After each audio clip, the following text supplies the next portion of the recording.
Hey, good morning, friends. Mark Holmes here with my buddy Cowboy Joe Boo, and as always, thank you guys for watching, commenting, and subscribing to the Joe Boo Sports Board. Without you guys, this literally does not work. Let's get open for business here on this Thursday morning as we sit 175 days, 12 hours, 34 minutes, and 50 seconds away from kickoff of the 2019 season. And thank you for joining in on this morning's edition of Don't Sleep on the Dallas Cowboys, because you literally cannot sleep on the Dallas Cowboys. Things happen late in the evening, late at night, first thing in the morning, so you want to be up to speed with all that is America's team. Talk about deja vu. This is 2018 all over again. We see all the teams that are making all the big free agent splashes, signing this guy, Odell Beckham being traded, Redskins overpaying for Collins and things like that. And here we sit, Cowboy fans, hungry, thirsting to see a big move to make us have extra hope going into next season. And yet, this is exactly where we sat this time last year with the Jones family on vacation. And if it wasn't deja vu enough, when we finally did get into the fray, one of the early people we signed was one Cam Fleming, the right tackle that blocked for Tom Brady in the Super Bowl. And when that happened, everybody was like, oh, how about a wide receiver? How about a pass rusher? How about a safety? But I got to tell you, sometimes it's these smaller moves that seem insignificant are the ones that make the difference. And I want to give you an example, because when you think back to the Dallas Cowboys going through and reaching and grabbing a TO or making a trade trying to get Roy Williams, because they kept saying, we need that playmaking guy. We need that extra little oomph to go ahead and get there. You know, those wide receivers put fans in the stands, just like, the Giants had Odell Beckham. But it wasn't until the Dallas Cowboys focused on the offensive line and trying to keep Tony Romo upright did we start succeeding. Once we got Tyron Smith and Travis Frederick and Zach Martin and those guys together, 2014, that offense steamrolled. The teams are built from the line out. 2017, when Tyron Smith went down, there was such a drop-off going to Chaz Green and along with losing Zeke Elliott, that this team just couldn't go. The dog could not hunt anymore. And the thing that was prudent about last season, and you can point back and say, had they not done it, then maybe we didn't make the playoffs. Because when Tyron Smith went down for 3 games this past year, Cam Fleming was not Tyron Smith, but he did a good job of making sure that we kept our quarterback upright, that he did not get sacked 8 times in a game. And that's key. And that's one of those moves that last year when we made free agency, people were kind of going, meh. Why didn't we sign Sammy Watkins for $16 million? Because what it's more about than anything else, you can have, and don't get me wrong, it's great to have some playmakers. It's great to have that guy that's electric.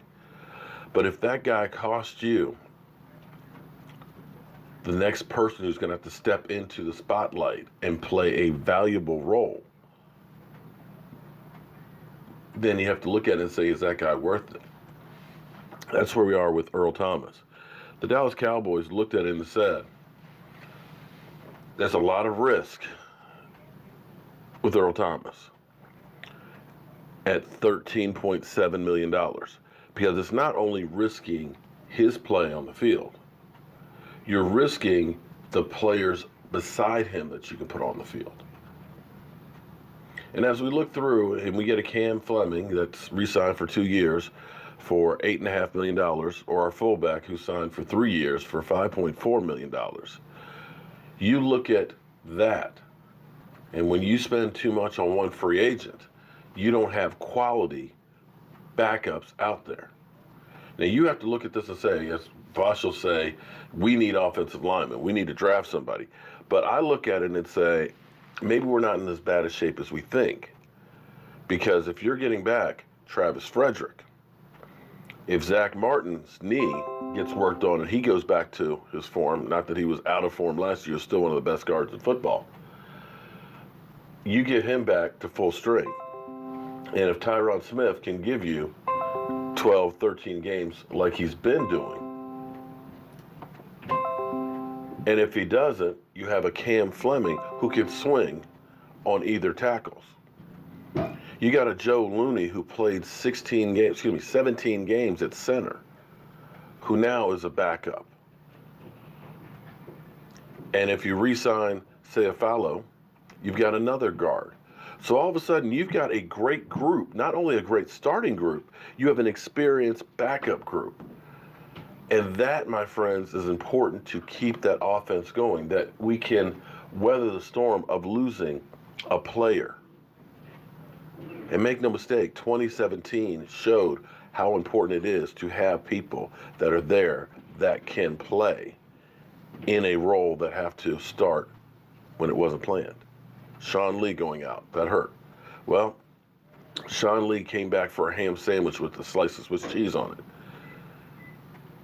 He's going to be able to back up all of those positions.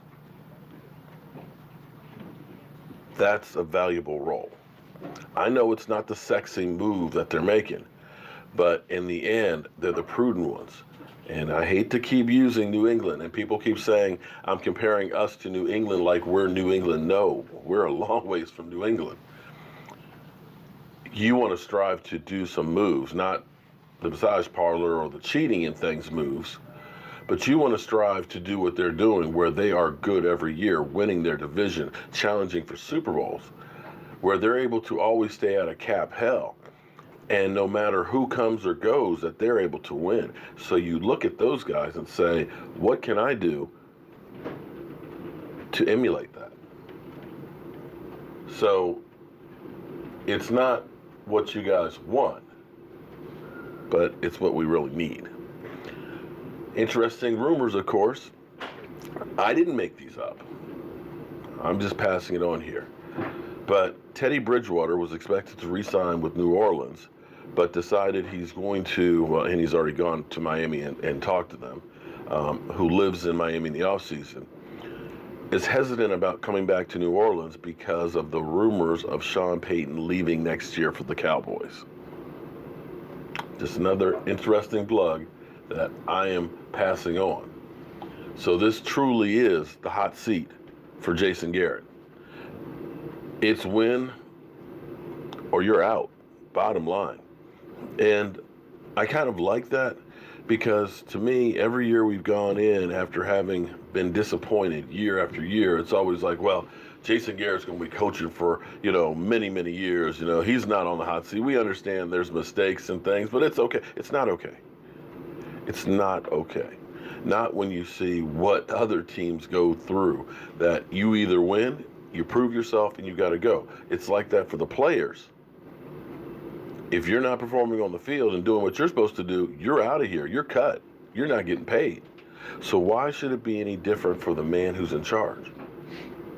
So I'm good with that. So with Earl Thomas being gone, you still look at our team and still say we've got holes in some places that would be nice to address before the draft so we can draft the best player available. Eric Berry, of course, another free agent that, well, he was cut because they signed Tyron Matthews. Six-time All-Pro, a player that's done everything, survivor of cancer, but has been injured the last 2 seasons with a heel issue. Don't know how the heel is right now. It would be worthwhile for the Cowboys to take a look at him because you could probably get him on the cheap if he is, in fact, able to go. And that would be a New England type of a move. New England let go Trey Flowers, and they end up bringing in a Michael Bennett. Michael Bennett doesn't have that many more years left, but they got him at an affordable rate as opposed to playing Trey Flowers twice the money. It may be a step down, but the reality is all of their players on average, are better than others. And that's the way you look at it. So if you bring in an Eric Berry, let's say hypothetically, and he is healthy, let's say you get him for $5-6 million, or half of the money is Earl Thomas. That means you've got that money that you could spend on re-signing your own players or going out and getting someone else. And ultimately, that's the game that the Cowboys are playing, and they're trying to win with, is not going crazy spending a boatload on one guy. And then our final topic here, David Irving. I was going to play football, but I was high, but I was high, but I was high. David Irving apparently is starting out his own strand of weed and has a drink that's supposed to help with traumatic brain damage.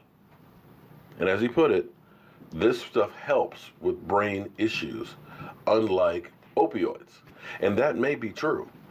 But the selling point for it, I'm not sure if that will be, I'll see if that's the right selling point, because if he's been smoking his own strand, it makes you want to give up millions of dollars.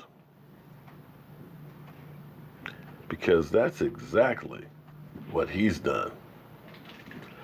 I'm Mark Holmes, and we'll see if anything happens with our Dallas Cowboys today, but don't expect major moves. Expect a lot of little minor ones, and hopefully, collectively, all of the smaller moves added up will be greater than one of the big moves. I will see you guys soon.